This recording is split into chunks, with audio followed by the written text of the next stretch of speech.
Hello and welcome back to my Pokemon version 2 tutorial series, and today we're going to be giving our antagonists each their starter Pokemon and hopefully getting them to walk over us and engage in the first battle, but we'll see how time goes.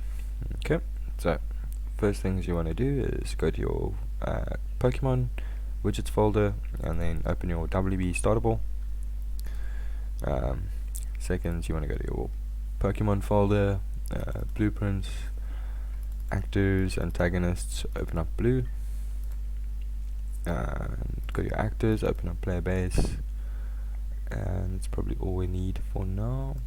Let's go to blue, open up full blueprint editor, and add a component. The component we're going to add is the Pokemon bag widget, and compile, and then we're going to go to our WB starter ball, and I've tried to record this video a couple times today, so let's just redo this again.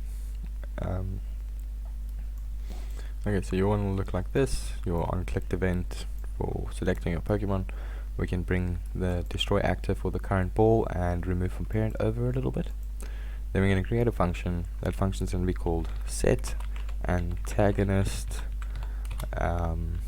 starters. Okay.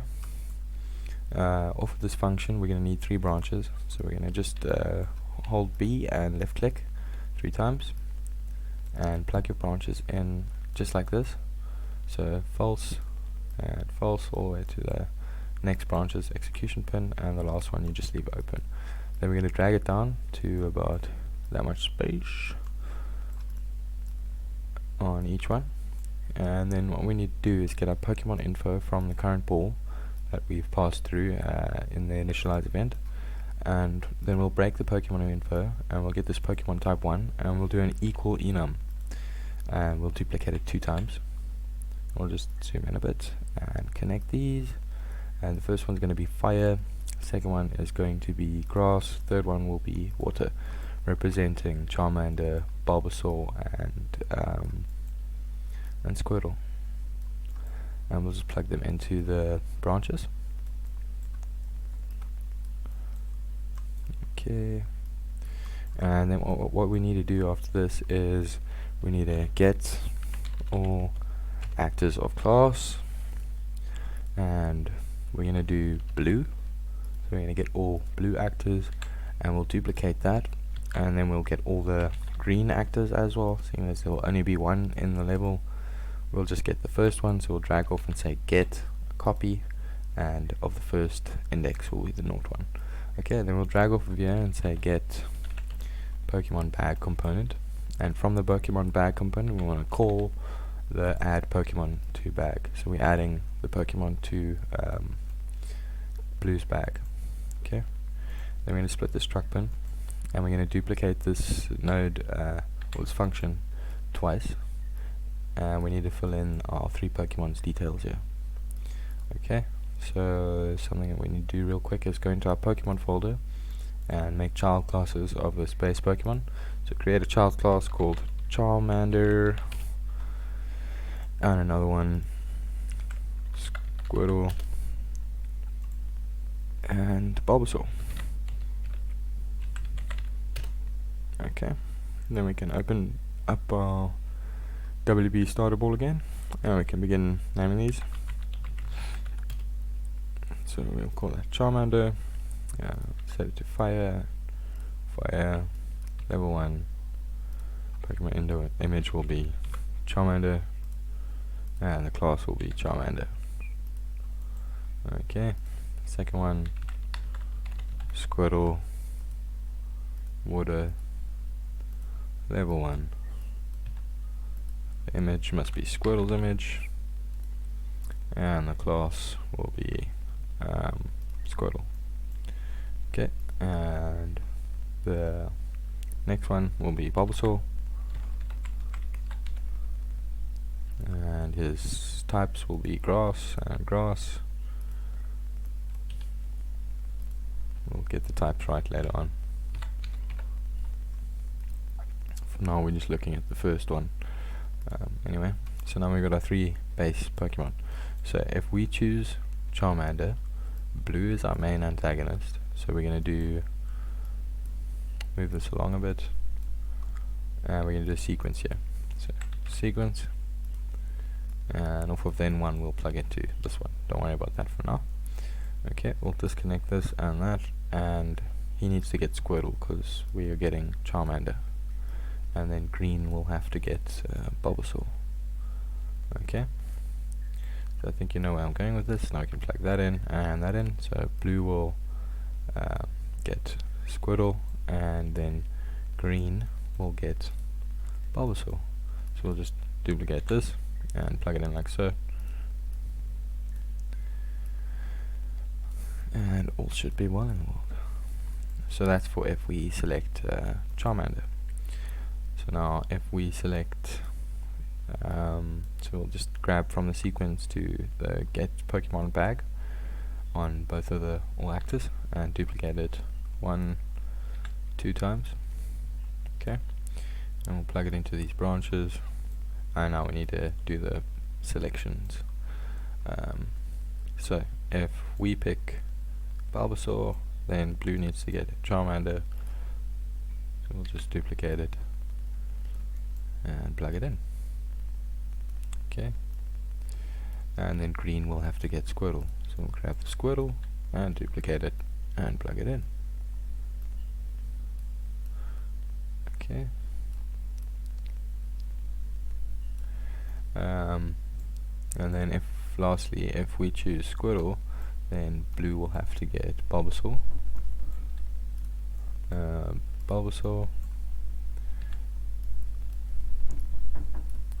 and green will get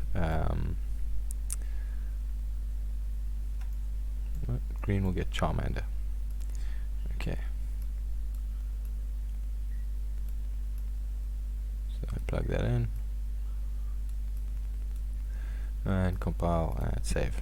Now we can go back to our event graph and we can plug in this set antagonist starters, and there we go. Now it'll set the antagonist starters when we pick our ball. It will add Pokemon to their balls as well.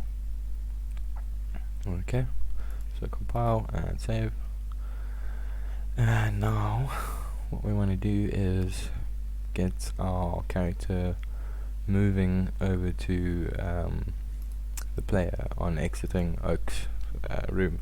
So what we're going to do is go blueprints, we're going to make a new folder. We'll call this triggers, open this up and make a blueprint class, and we'll make it of type actor, and we'll call this master box trigger, and all we're going to do in here is just add a box collision and compile.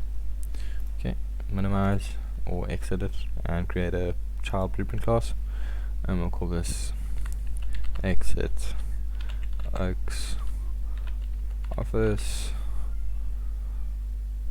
trigger, and we'll open it up, and on event begin overlap we're going to do some things.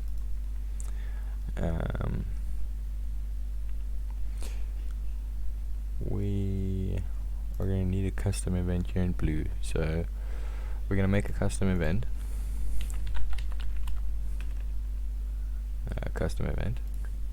and we'll call this first battle, and we'll make another one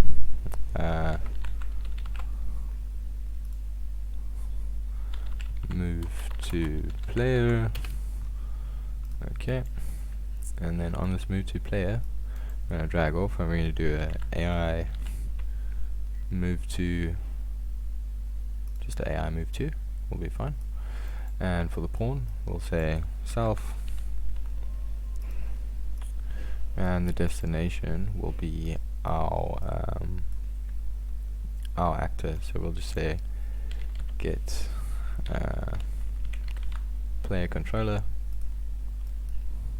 oops, and we'll drag off and say get controlled pawn, and then we'll say get actor location, and that's our destination. Okay, and the acceptance radius we'll set to something like 32, should be fine.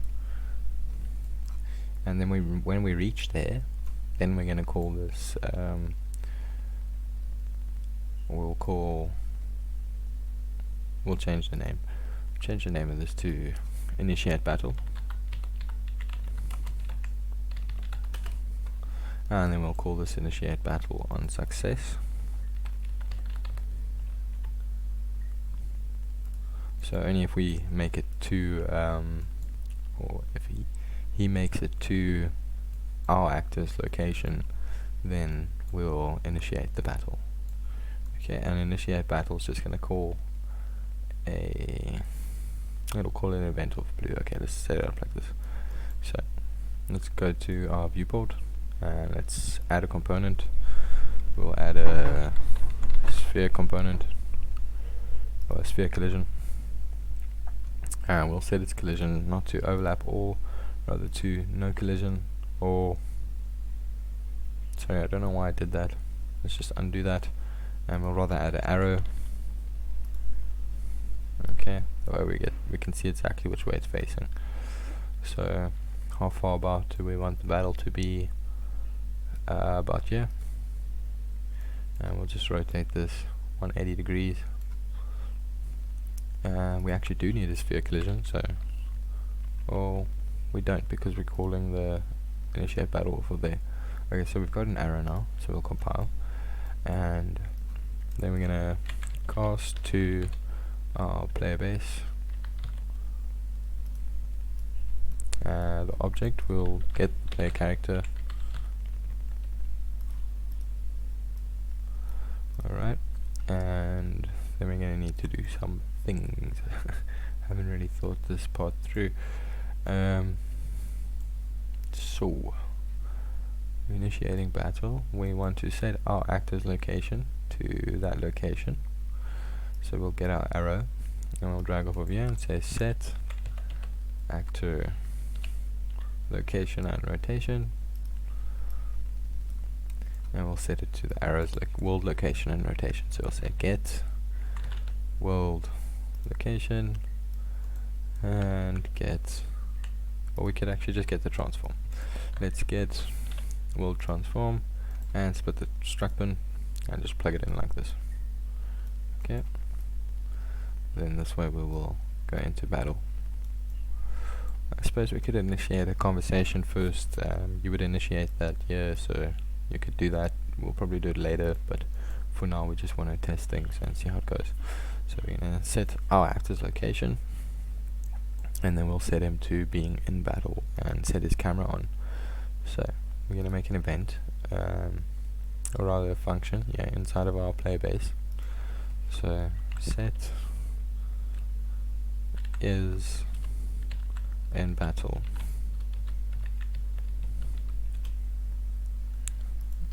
Oh, my keyboard likes typing without my fingers.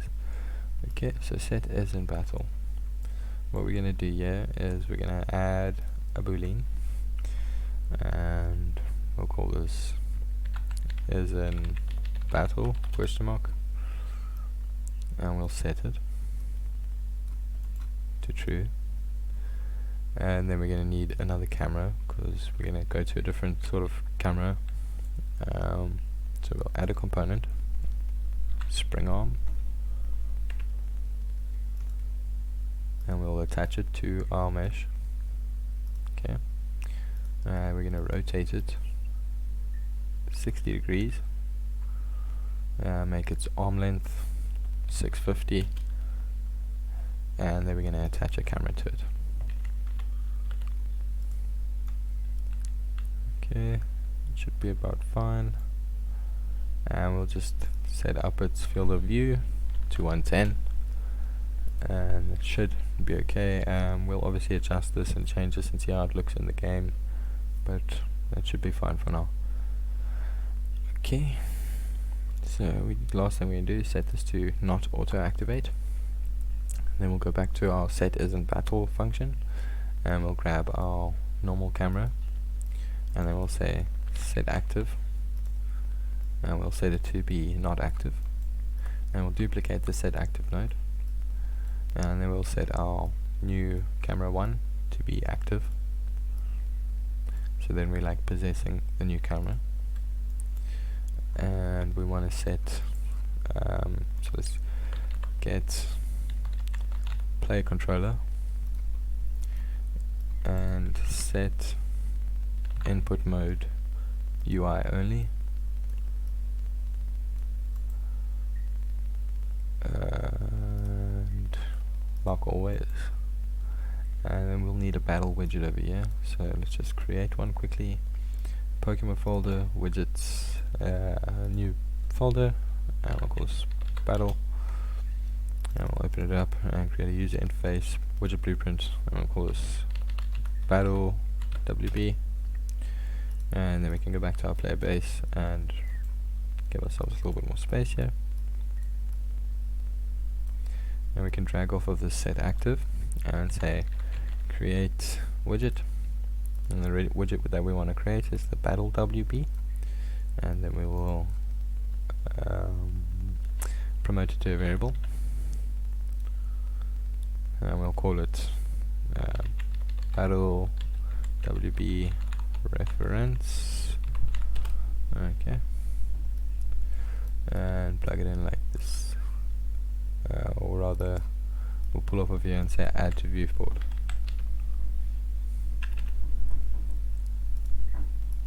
And then we'll plug it in. And the widget to focus will be the battle WB. And there we go. So that should set us into battle. We should be able to control the character, and yeah.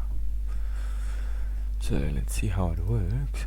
On this exit Oaks office trigger, we need to call this move to player event in blue, and then initiate battle should be called automatically after that. So when we overlap this, we need to get all actors of class, and we'll set this to before we do that, we'll get our player controller, our character controller, and we'll cast to our Poke controller,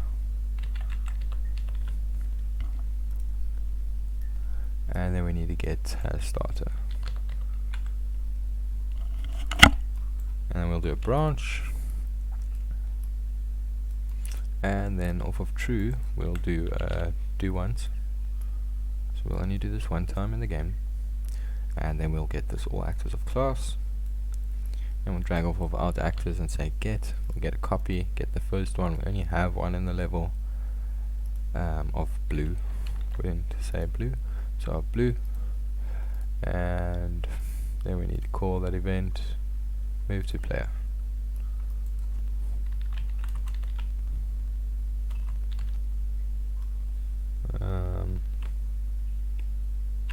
Should just pick up, let's delete that and refresh it. So get a copy and move to player. Move to player, there we go. Okay, plug that in and compile and save, and there's one last thing we have to do here is drag the blueprints, triggers, exit Oaks office trigger. Yeah, we're just gonna put it over here, make sure we hit it, make it nice and big. And then on the left panel here, we're gonna type in nav, and we'll look for the nav mesh bounds volume. We'll just make that a little bit higher and way bigger so it covers everywhere, and you can push P to see if it's covering everything, and there we go. So now we should be able to test this. So let's push play. Oh, we need to change that trigger, I don't like that. Okay, so we'll go talk to Oak. Yeah, I'm Oak, okay, goodbye. Now we've spoken to Oak, now we can pick up a Pokemon. So let's pick up, I don't know why I'm selecting, it doesn't matter. They're not going to do anything now. So then we're going to walk through here, and Gary comes over to us and sets us into battle. I don't think I called the battle function, sorry, in blue. Right here, we need to drag off of our player base and say set is in battle, and plug that in, and just give it a couple of reroutes just to clean it up, and then it should throw us into that battle mode. And then in the next video we will pick this up. Sorry about that. I'm gonna fix that in the next video as well. I don't like it at all. We won't have it on released, we'll have it on left mouse click for throwing the ball. Anyway, so we'll speak to Oak. We'll go pick up a Pokemon, and Gary also doesn't have a animation blueprint yet, so he'll just walk over to us, he'll come move to us, and also need to stop movement immediately, so go to play base, and right here before we set it to UI only, we'll say stop movement immediately from the character movement, and also from the character movement we'll say set max walk speed to 0, and we'll just drag it in somewhere there.